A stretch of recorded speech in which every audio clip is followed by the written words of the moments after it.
Hello दोस्तों, कैसे हो आप सब। इस वीडियो में हम बात करेंगे परीक्षा धाम पब्लिकेशन की MPGK से संबंधित वस्तुनिष्ठ प्रश्नों की पुस्तक से मध्य प्रदेश में मृदा संसाधन से संबंधित प्रश्नों की। तो चलिए वीडियो को शुरू करते हैं। प्रश्न क्रमांक 1 से, भारतीय मृदा विज्ञान संस्थान कहाँ स्थित है। Option number D, Bhopal. भारतीय मृदा विज्ञान संस्थान भोपाल में स्थित है। इसकी स्थापना 1988 में की गई थी। इसकी स्थापना कृषि अनुसंधान सहायक भारतीय परिषद के रूप में की गई थी। प्रश्न क्रमांक 2, निम्न में से कौन सी मृदा मध्य प्रदेश में नहीं मिलती। तो दोस्तों, शुष्क मृदा मध्य प्रदेश में नहीं पाई जाती। मध्य प्रदेश में निम्न प्रकार की मिट्टियाँ पाई जाती हैं। काली मिट्टी सर्वाधिक क्षेत्रफल पर, जलोढ़ मिट्टी लगभग 3% पर, कछारी मिट्टी, लाल पीली मिट्टी, लैटराइट मिट्टी एवं मिश्रित मृदा। अब बात करते हैं प्रश्न क्रमांक 3 की। मध्य प्रदेश में कितने प्रतिशत भाग में जलोढ़ मिट्टी पाई जाती है। तो दोस्तों, ऑप्शन नंबर सी, 3% भाग में जलोढ़ मिट्टी पाई जाती है। अब हम बात करते हैं मध्य प्रदेश में पाई जाने वाली मिट्टियों का प्रतिशत। दोस्तों, मध्य प्रदेश में 47% भाग पर काली मिट्टी पाई जाती है, 33% भाग पर लाल पीली मिट्टी पाई जाती है एवं 3% भाग पर जलोढ़ मिट्टी पाई जाती है। मध्य प्रदेश में लैटेराइट, कछारी मिट्टी और मिश्रित मिट्टियां भी अल्प मात्रा में पाई जाती है। निम्नलिखित युग्मों पर विचार कीजिए। एक तरफ मृदा और दूसरी तरफ मृदा से संबंधित अन्य नाम या उपनाम दिए गए हैं। तो दोस्तों, काली मृदा रेगुर मृदा, बिल्कुल सही। लाल पीली मृदा को डोरसा मृदा भी कहते हैं। दोस्तों, यह भी बिल्कुल सही आंसर है। जलोढ़ मृदा को दोमट मिट्टी भी कहते हैं। लैटराइट मिट्टी को लाल भूरी मिट्टी या मृदा भी कहा जाता है। तो दोस्तों, यहाँ पर चारों विकल्प बिल्कुल सही हैं, इसलिए इस प्रश्न का आंसर ऑप्शन नंबर डी, उपरोक्त सभी। हम यहाँ पर मृदाओं के उपनाम एवं अन्य नाम देख लेते हैं। दोस्तों, काली मृदा को हम रेगुर मिट्टी, कपासी मिट्टी, चेरनोजिम एवं कन्हर इन नाम से भी जानते हैं। लाल पीली मिट्टी को हम चलका या डोरसा भी कहते हैं। जलोढ़ मिट्टी को हम दोमट मिट्टी भी कहते हैं। दोस्तों, लैटराइट मृदा को हम लाल भूरी या सफ़ेद मिट्टी या मृदा भी कहते हैं। दोस्तों, अब हम बात करते हैं प्रश्न क्रमांक 5 की। चलका और डोरसा किस मिट्टी के अन्य नाम हैं। दोस्तों, हम पहले ही बात कर चुके हैं। लाल पीली मिट्टी को हम चलका या डोरसा के नाम से भी जानते हैं। प्रश्न क्रमांक 6, मध्य प्रदेश की किस मृदा को कपास मृदा के नाम से जाना जाता है। तो दोस्तों, ऑप्शन नंबर डी, काली मिट्टी को हम कपास मिट्टी या कपास मृदा के नाम से जानते हैं। अब बात करते हैं काली मिट्टी के अन्य नाम। रेगुर, दरार की प्रवृत्ति के कारण हम इसको रेगुर मृदा भी कहते हैं। कपासी, यहाँ कपास का उत्पादन अधिक होता है, इसलिए काली मिट्टी को हम कपासी मृदा भी कहते हैं। चेरनोजिम, कैल्शियम की अधिकता के कारण हम काली मिट्टी को चेरनोजिम भी कहते हैं। अब हम आते हैं प्रश्न क्रमांक 7 पर। निम्न में से किसे काली मिट्टी के नाम से भी जाना जाता है। तो दोस्तों, ऑप्शन नंबर ए, रेगुर मिट्टी को हम काली मिट्टी भी कहते हैं। काली मृदा की विशेषताएं हैं अधिक जल धारण क्षमता, दोस्तों बिल्कुल सही विकल्प है। फूलना, चिपचिपी एवं सिकुड़न, दोस्तों यह भी बिल्कुल सही है। पानी की कमी से दरारें पड़ना, यह भी बिल्कुल सही है। दोस्तों, इसी विशेषता के कारण हम इस मृदा को स्वतः जुताई वाली मृदा भी कहते हैं। तो यहाँ पर तीनों ऑप्शन सही होने के कारण हमारा आंसर ऑप्शन नंबर डी, उपरोक्त सभी। दोस्तों, अलग से हम काली मृदा की विशेषताएं देख लेते हैं। इसकी जल धारण क्षमता अधिक होती है, पानी मिलने पर फूल जाती है, चिपचिपी हो जाती है, सूखने पर सिकुड़ जाती है, जिससे इसमें दरारें भी आ जाती हैं। इसी क्रम में हम बात करते हैं प्रश्न क्रमांक 9 की, जिसमें हमें युग्मों पर विचार करना है। एक तरफ क्षेत्र दिया हुआ है और दूसरी तरफ मृदा का प्रकार दिया हुआ है। तो दोस्तों, मालवा के पठार में साधारण काली मिट्टी पाई जाती है, बिल्कुल सही बात है। बघेलखंड पठार में लाल पीली मिट्टी पाई जाती है, यह भी बिल्कुल सही बात है। सतपुड़ा के पठार में छिछली काली मिट्टी पाई जाती है, दोस्तों यह भी बिल्कुल सही है। और अंततः निवाड़ में भी गहरी काली मिट्टी ही पाई जाती है। अतः यहाँ पर चारों विकल्प बिल्कुल सही हैं। ऑप्शन नंबर डी उपरोक्त सभी इस प्रश्न का सही उत्तर है। हम एक बार फिर से देख लेते हैं। मालवा में साधारण काली, बघेलखंड में लाल पीली, सतपुड़ा पठार में छिछली काली एवं निवाड़ क्षेत्र में गहरी काली मिट्टी पाई जाती है। अब हम बात करते हैं प्रश्न क्रमांक 10 की। मध्य प्रदेश में काली मिट्टी के क्षेत्र का विस्तार मालवा पठार के अतिरिक्त कहाँ कहाँ पर पाया जाता है? तो दोस्तों नर्मदा घाटी क्षेत्र में भी काली मिट्टी पाई जाती है। मध्य प्रदेश में काली मिट्टी का विस्तार मालवा क्षेत्र के अतिरिक्त नर्मदा घाटी और निमाड़ क्षेत्र में देखने को मिलता है। काली मृदा कपास और सोयाबीन के लिए उपयुक्त मृदा मानी जाती है। प्रश्न क्रमांक 11, कपास की कृषि के लिए कौन सी मृदा उपयुक्त होती है? तो दोस्तों काली मिट्टी कपास की खेती के लिए उपयुक्त होती है। फसलों के लिए उपयुक्त मृदा की हम चर्चा कर लेते हैं। दोस्तों कपास मूंगफली के लिए काली मिट्टी चाहिए होती है। गेहूं एवं गन्ना के लिए जलोढ़ मिट्टी, चावल की खेती के लिए लाल पीली मिट्टी होना आवश्यक है। मक्का एवं काफ़ी के लिए लैटराइट मिट्टी। अब बात करते हैं प्रश्न क्रमांक 12 की।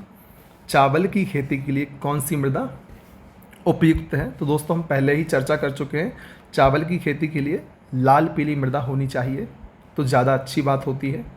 निम्नलिखित कथनों में से कौन सा सही है? मध्य प्रदेश में सर्वाधिक लाल पीली मिट्टी का विस्तार है। दोस्तों यह गलत है। काली मृदा को चेरनोजियम कहा जाता है। दोस्तों यह विकल्प बिल्कुल सही है। कपास के लिए जलोढ़ मृदा उपयुक्त है। दोस्तों गलत बात, कपास के लिए काली मृदा चाहिए होती है। चंबल घाटी में मिश्रित मृदा पाई जाती है। दोस्तों चंबल घाटी में जलोढ़ मृदा पाई जाती है, अतः सिर्फ बी ऑप्शन सही है। मध्य प्रदेश में सर्वाधिक काली मिट्टी पाई जाती है। काली मृदा को चेरनोजियम कहते हैं। कपास के लिए काली मिट्टी चाहिए होती है और चंबल में कछारी मृदा या जलोढ़ मृदा पाई जाती है। अब हम बात करते हैं प्रश्न क्रमांक 14 की। दक्षिणी बुंदेलखंड क्षेत्र में साधारणतः निम्नलिखित में से किस प्रकार की मृदा पाई जाती है? तो दोस्तों दक्षिणी बुंदेलखंड क्षेत्र में काली मिट्टी का विस्तार पाया जाता है। अब हम बात करते हैं प्रश्न क्रमांक 15 की। निम्न में से कौन सा काली मिट्टी का एक प्रकार है? तो दोस्तों गहरी काली मिट्टी भी होती है, साधारण काली मिट्टी भी होती है, छिछली काली मिट्टी भी होती है। तो दोस्तों यहाँ पर तीनों प्रकार काली मिट्टी से संबंधित हैं, अतः ऑप्शन नंबर डी उपरोक्त सभी इस प्रश्न का आंसर होगा। अब हम बात कर लेते हैं साधारण काली मिट्टी जो कि मालवा क्षेत्र में पाई जाती है। गहरी काली मिट्टी हमारे मध्य प्रदेश के निवाड़ अंचल में पाई जाती है एवं छिछली काली मिट्टी सतपुड़ा क्षेत्र में पाई जाती है। दोस्तों अब हम आते हैं प्रश्न क्रमांक 16 पे। भारत में निम्न में से किस राज्य में सर्वाधिक काली मृदा की प्रचुरता है? तो दोस्तों मध्य प्रदेश में भी सर्वाधिक काली मिट्टी पाई जाती है। आंध्र प्रदेश में भी उसके क्षेत्रफल में सबसे ज़्यादा काली मिट्टी पाई जाती है एवं गुजरात में भी, गुजरात के अंदर सभी मिट्टियों में सबसे ज़्यादा काली मिट्टी पाई जाती है। तो यहाँ पर तीनों विकल्प सही हैं, अतः आंसर डी उपरोक्त सभी होगा। भारत में काली मिट्टी का विस्तार महाराष्ट्र, गुजरात, मध्य प्रदेश, आंध्र प्रदेश एवं कर्नाटक राज्य में मिलता है। प्रश्न क्रमांक 17, कौन से प्रकार का कटाव है जो चंबल नदी के द्वारा किया जाता है? तो मित्रों अवनालिका अपर्दन या अवनालिका कटाव चंबल नदी के द्वारा किया जाता है। अब हम बात करते हैं गली इरोजन या अवनालिका अपर्दन क्या कहलाता है। इस प्रकार के अपर्दन में मृदा में बड़ी व अधिक गहरी नालियाँ बन जाती हैं। इन खंडहरों को बीहड़ कहा जाता है। उदाहरण चंबल नदी के द्वारा अवनालिका अपर्दन देखने को मिलता है। मध्य प्रदेश में सर्वाधिक बीहड़ प्रभावित जिलों में भिंड, मुरैना एवं श्योपुर शामिल है। मध्य प्रदेश की उत्खात भूमि किसका परिणाम है? तो दोस्तों मध्य प्रदेश में जो उत्खात भूमि पाई जाती है उत्तरी साइड भिंड, मुरैना, श्योपुर में, वह अवनालिका अपर्दन का परिणाम है। मध्य प्रदेश में किस जिले में मृदा अपर्दन की समस्या सर्वाधिक है? तो दोस्तों मुरैना जिले में सर्वाधिक मृदा अपर्दन होता है। इसी क्रम में श्योपुर एवं भिंड भी शामिल हैं। प्रश्न क्रमांक 20, अम्लीय मृदा का पीएच मान कितना होता है? तो दोस्तों किसी भी वस्तु का पीएच मान यदि एसिडिक है तो 7 से कम ही होना चाहिए। यहाँ भी आंसर 7 से कम आएगा। अम्लीय मृदा की यदि हम चर्चा करें तो अधिक वर्षा के कारण मृदा की ऊपरी सतह से क्षारीय तत्व जैसे कि कैल्शियम, मैग्नीशियम आदि पानी में बह जाते हैं, जिसके परिणाम स्वरूप मृदा का पीएच मान 7 से कम हो जाता है और ऐसी मृदा को हम अम्लीय मृदा कहते हैं। अगर मिट्टी अम्लीय है तो सुधार के लिए किसका प्रयोग लाभदायक होगा? दोस्तों, अम्लीय मिट्टी को सुधारने के लिए हम चूने पत्थर का एवं क्षारीय मिट्टी को सुधारने के लिए हम जिप्सम का प्रयोग करते हैं। तो ऑप्शन नंबर ए चूने का प्रयोग यहाँ पर उपयुक्त आंसर होगा। प्रश्न क्रमांक 22, क्षारीय मृदा किस क्षेत्र में पाई जाती है? तो कम वर्षा वाले क्षेत्रों में क्षारीय मृदा देखने को मिलती है। क्षारीय मृदा की यदि हम बात करें तो कम वर्षा के कारण क्षारीय तत्व जैसे कैल्शियम, मैग्नीशियम, सोडियम आदि घुलनशील होकर पानी के साथ नष्ट नहीं हो पाते और ऊपरी सतह पर एकत्रित हो जाते हैं, जिसके परिणाम स्वरूप मृदा का पीएच मान 7 से ज़्यादा हो जाता है। अगर मिट्टी क्षारीय है तो सुधार के लिए हम पहले ही बात कर चुके हैं, ऑप्शन नंबर बी जिप्सम का प्रयोग हमें करना होगा। जिप्सम के साथ साथ पायराइट का भी हम प्रयोग कर सकते हैं, देखने को मिलता है। मध्य प्रदेश में धान की खेती के लिए सबसे उपयुक्त लाल पीली मृदा का विस्तार किस जिले में पाया जाता है? तो दोस्तों, बालाघाट जिले में लाल पीली मृदा का विस्तार पाया जाता है, जो चावल की खेती के लिए सबसे ज़्यादा उपयुक्त मृदा है। अब हम बात करते हैं बालाघाट जिले की। मध्य प्रदेश के दक्षिणी पूर्वी भाग में स्थित बालाघाट जिला, इसके अंतर्गत लाल पीली मृदा का विस्तार पाया जाता है। इस कारण बालाघाट सर्वाधिक चावल उत्पादक जिला है। हाल ही में बालाघाट के चिन्नौर चावल को जीआई टैग भौगोलिक संकेतक प्राप्त हुआ है। अब हम बात करते हैं प्रश्न क्रमांक 25 की। काली मिट्टी के रंग के लिए जिम्मेदार खाली स्थान है? तो दोस्तों, टेटिनीफेरस मैग्नेटाइट काली मिट्टी के रंग के लिए जिम्मेदार होता है। लाल मिट्टी का रंग किसके कारण होता है? दोस्तों, फेरिक या फेरिस ऑक्साइड से मिट्टी का रंग लाल होता है। लाल मिट्टी का लाल रंग फेरिक आयरन ऑक्साइड के कारण होता है। जल अपघटन के कारण इस मिट्टी का रंग पीला होता है। प्रश्न क्रमांक 27, लैटराइट मिट्टी का रंग लाल भूरा या सफ़ेद किस तत्व के कारण होता है? तो दोस्तों, क्योलिन के कारण लैटराइट मिट्टी का रंग लाल भूरा या सफ़ेद होता है। किस मृदा का उपयोग मिट्टी के बर्तन या ईंट बनाने में किया जाता है? तो दोस्तों, लैटराइट मिट्टी का प्रयोग मिट्टी के बर्तन या ईंट बनाने में किया जाता है। लैटराइट मिट्टी के बारे में यदि हम चर्चा करें तो लैटराइट लैटिन भाषा का शब्द है, जिसका अर्थ है ब्रिक्स या ईंट। लैटराइट मिट्टी से ईंट व मिट्टी के बर्तन बनाए जाते हैं। मध्य प्रदेश में कछारी मिट्टी का क्षेत्र है। दोस्तों, चंबल नदी घाटी मध्य प्रदेश में कछारी मिट्टी का क्षेत्र है। अब हम बात करते हैं कछारी मृदा की। चट्टानों के टूट फूट से निर्मित और नदियों द्वारा बहाकर लाई गई मृदा कछारी मृदा कहलाती है। कछारी मृदा मध्य प्रदेश के उत्तरी क्षेत्र में चंबल घाटी में पाई जाती है। प्रश्न क्रमांक 30, जलोढ़ मिट्टी के उपजाऊ होने का मुख्य कारण क्या है?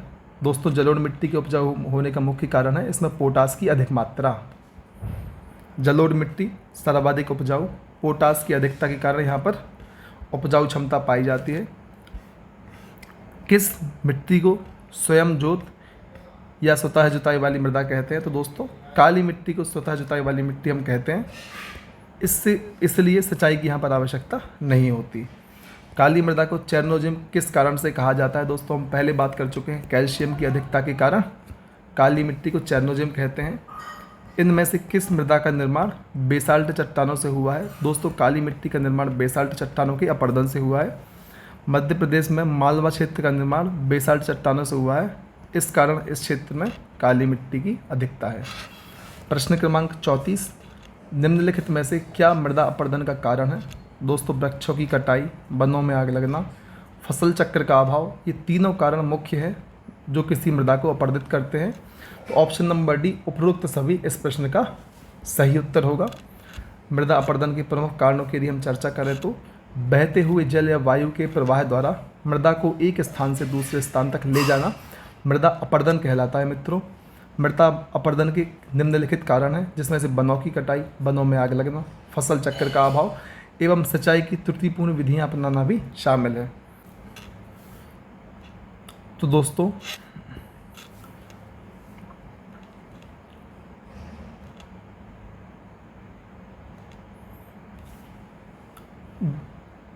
इस वीडियो में इतना ही। यदि आपको हमारे यह वीडियो पसंद आते हैं तो कृपया कर वीडियो को लाइक करें, अधिक से अधिक अपने दोस्तों तक शेयर करें, चैनल को सब्सक्राइब करें तथा बेल आइकन को प्रेस करें ताकि आने वाले वीडियोस के नोटिफिकेशन आपको समय पर प्राप्त हो सकें। धन्यवाद।